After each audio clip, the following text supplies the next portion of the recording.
Lately, there have been a lot of discussions about hell. And it's been good because it's caused me to restudy what I've always believed about hell.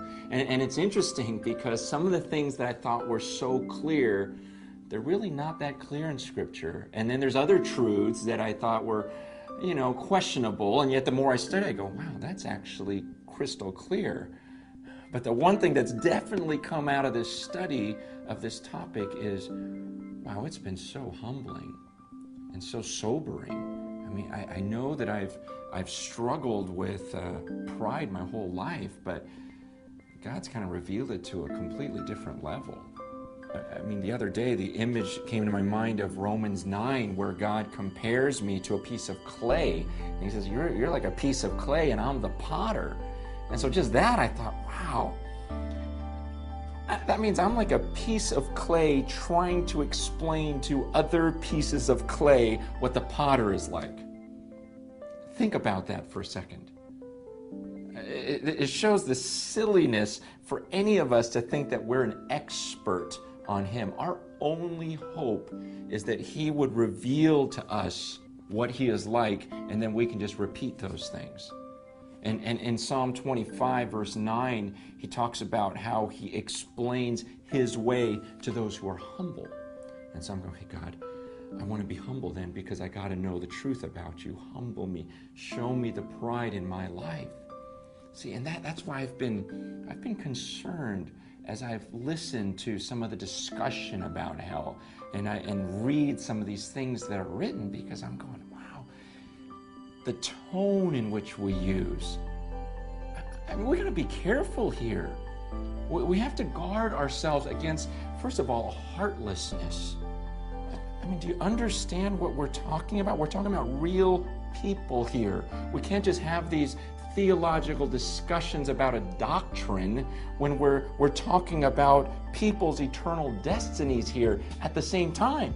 And then I think about the carelessness.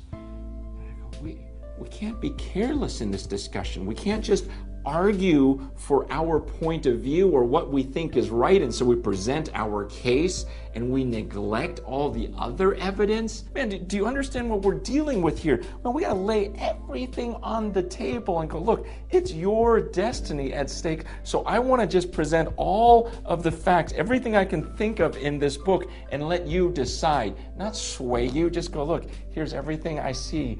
We got to make a decision about this. And then maybe the thing I'm most concerned about is this arrogance. Look, in Isaiah 55, God says, your thoughts are not like my thoughts, and your ways are not as my ways. He goes, as high as the heavens are above the earth, that's how much higher my ways are than your ways. And that's how much higher my thoughts are than your thoughts. So when we begin an argument with, well, I wouldn't believe in a God who would what? Do something that you wouldn't do? Or think in a way that's different from the way you think?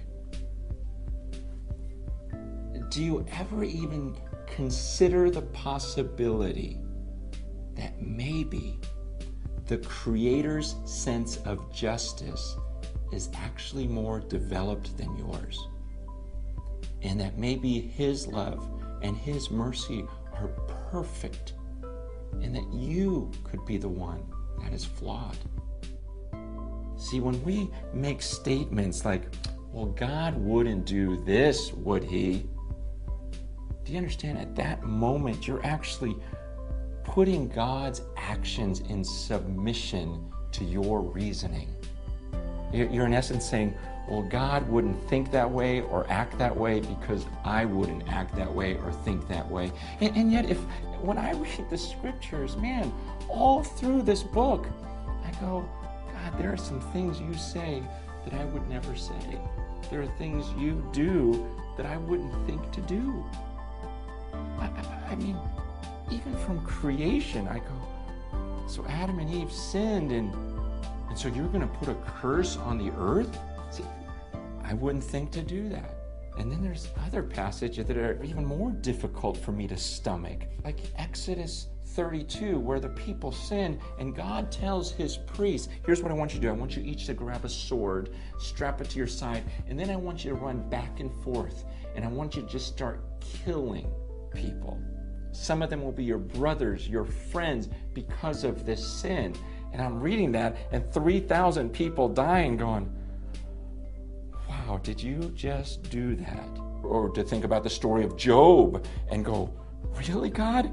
It seemed like he was one of, if not the most faithful man on earth, and you're going to have his family die? You're going to have all of his possessions taken away? You're going to have him? You're going to let him be struck with these sores all over his body and suffering?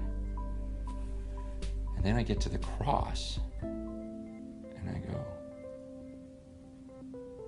really, God? These people have acted so wickedly, and so your response is going to be, I'll have my son, my perfect son, my only son, my beloved son, humble himself and take the form of one of these human beings. And I'm going to let these other human beings torture him, spit on him, nail him to a cross, and then you're going to have him pay for the crimes of everyone else? I go, I would never have thought to do that. And then you get to the end, and in Revelation 20, how the story ends, and I go, God, you're going to do that to one of your created beings, where he takes the devil. In Revelation 20, verse 10, it says, the devil, this is God's creation, who had deceived them, was thrown into the lake of fire and sulfur, where the beast and the false prophet were, and they will be tormented day and night forever and ever. And I read that, I go, really? Tormented day and night forever and ever? And then in verse 15, if anyone's name was not found written in the book of life, he was thrown into the lake of fire. Look, there are a lot of things in this book that I go, wow, God, you did that, you thought that, I wouldn't think that, and I wouldn't have done that. But when I come to those passages, and when you come to those passages, does it even enter your mind that maybe he knows something that you don't? Or is it always, I have this ability to reason, and I have this level of morality, and so something in him must be off here, or I won't believe in him. Right now, I'm writing a book. It's about hell. It's about one of those things where I think I miss God on it in some ways. And I don't want to belittle him. I don't want to draw conclusions that are not true. And that's why I'm asking you to pray for me, because I know there are things that I want desperately to be true. And I also know that there's a part of me that thinks God ought to do things a certain way. And I don't want to put him under me.